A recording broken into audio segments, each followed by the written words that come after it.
Ayan at good day na muli mga boss. Ayan, may unit tayo dito ng Mitsubishi Adventure mga boss. Ayan, at dito nagpa-PMS na boss dito at yan, nabanggit niya mga boss na matagal na daw di nagana yung washer fluid niya mga boss, yung nozzle na nagbubuga ng tubig sa windshield mga boss, matagal na daw di nagana yun. At sa kabilang shop mga boss, sinatulan siya na palit wiper motor daw mga boss. Siyempre may presyo din yun mga boss, kaya nag-second option. Dahil manual to mga boss, ayun testingin muna natin. Siyempre, neutral muna natin mga boss. Yan. Papa-start natin at testingin natin mga boss kung talagang wiper motor talaga. Kung baka naman barado lang yung nozzle mga boss. Ayan. Kaya kung may unit kayong ganito mga boss, ayan. At sira din yung wiper washer fluid nyo mga boss. Ayan. Pwede nyong gayahin to mga boss, step by step sa pagta-troubleshoot mga boss. Ayan. At dito, kung mapapansin nyo mga boss, kumakaway yung mga wiper. Ayan. Wiper blade lang yung gumagana. Hindi na talaga nagana yung nozzle mga boss. Hindi na nagbubuga ng tubig. Ayan no. Ni kahit konting kapatak mga boss, wala. Ayan. May pressure rin pa mo. May kamahalan din yung wiper motor mga boss. Kaya ayan. Tignan natin. Sabot ng ating mga kaya kung masusolusyonan natin to mga boss. Ayan. Masusolusyonan Nahutal-utal na tayo. Ayan, at dito yan, iisa lang pala yung nozzle niya mga boss. Kaso dalawa ng butas yan. Kabila na yan. Mabubugaan niya na yung passenger at driver side. At dyan mga boss, pinagtutusok-tusok ko na ng kakayom yun. Talagang ni konting kapatak, walang tumagas mga boss. Ayan, dito tinanggal ko lang yung pinakalinya ng wiper nozzle niya mga boss. Ayan. At i-actual natin at yung mayari mga boss, papabuga natin. Kung mapapansin nyo mga boss, gumagana nung in-actual natin. Ayan, tinanggal lang natin yung pinaka-hose niya, yung sa main ng nozzle. Ayan.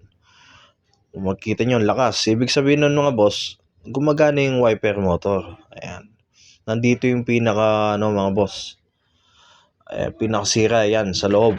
Baka malaking barado na yan mga boss. Kaya talagang ni konting kapatak, walang tumatagas. Ayan, sa pagtatanggal niyan mga boss, i-push nyo lang yan. Pataas. Ayan, matatanggal nyo na yan, mahugot nyo na. Ayan yung sinasabi kong nozzle na dalawang buga. Ayan yung dalawa na yung binubuga niyan mga boss. Driver side at passenger side. At dito bubugahan natin ng hangin yan mga boss. Ayan. Sa pag-actual nito mga boss, ayan. Bubugahan ko muna sa bibig ko mga boss. Lilips ko muna to. Para naman makuha natin yung niya mga boss. Pag-ipot masyado ayaw maglabas Kung mapapansin nyo mga boss, ayun, labol na ako ng labol dyan. Nagkakabayki na ako talagang.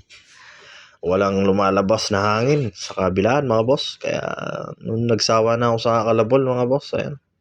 Gumamit na ako ng compressor dito. Ayan, malakas na yan. Ayan, yung nilalabol-labol ko kanina mga boss, pag-actual lang yan. Kung talagang walang lumalabas na hangin. Ayan, dito di pwedeng walang lalabas dito mga boss. Pressure na to. Talagang malakas na to. Ayan, sa pagbubuga nito mga boss, back to back.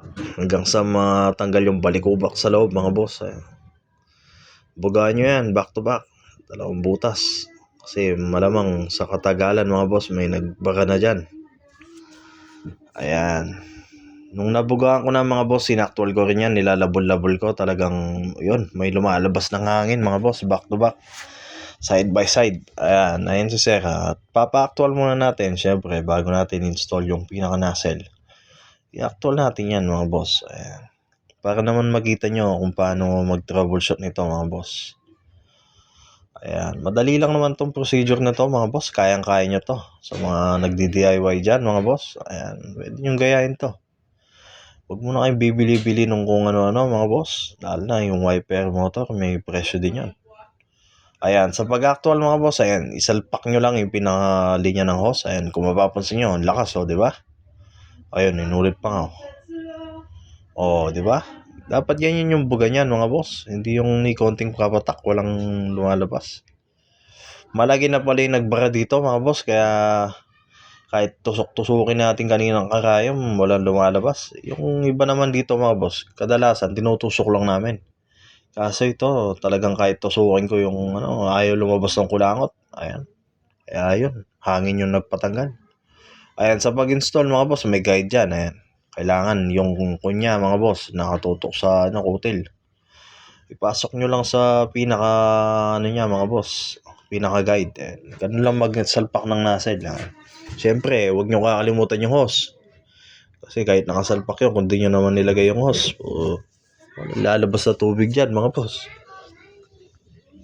Ayan, dito, ayan, pina-actual ko na kay boss. At kung mapapansin nyo, ayan, rekta gitna yung buga ng tubig mga boss. Kaya, i-adjust natin yung nozzle.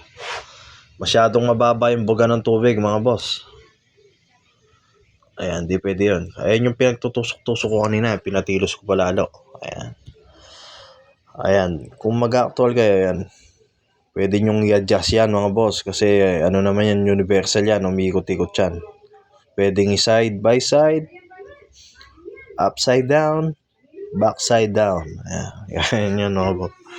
Ayan, ganyan lang mag-adjust Kaya pwede yung gayahin yan mga boss sa mga nagdi-DIY dyan na customer. Ayan. Sa mga bago-bagong mekaniko dyan mga boss, ayan, pwede yung gayahin yan. Huwag muna kayong bibili na kung ano-ano. Ayan. Kung lalo na may presyo yung mga bagay-bagay na materialis na yan. Pwede naman solusyonan. Ayan. Solusyonan pa dyan. Ayan. Ganyan lang mag-adjust mga boss. Dito, lumalagpas sa bubong mga boss.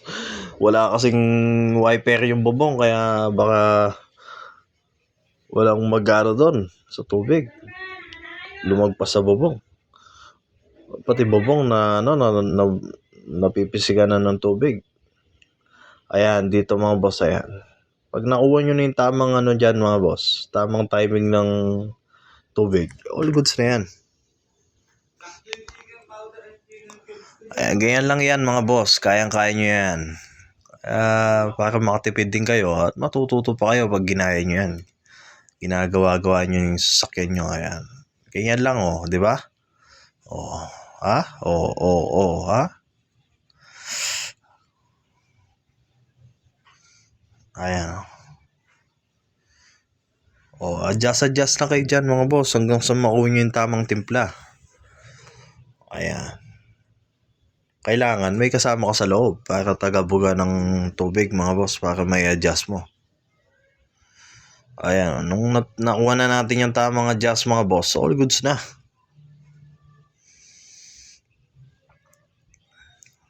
Ayun, laking tuwa ni Sir nakatipid ng bagya dahil walang nagastos. Ayan, tamang tusok-tusok lang mga boss at buga-buga ng hangin. Ayun, ganoon lang mga boss. Sana may natutunan kayo at salamat sa panonood. Ingat po kayo lagi at God bless.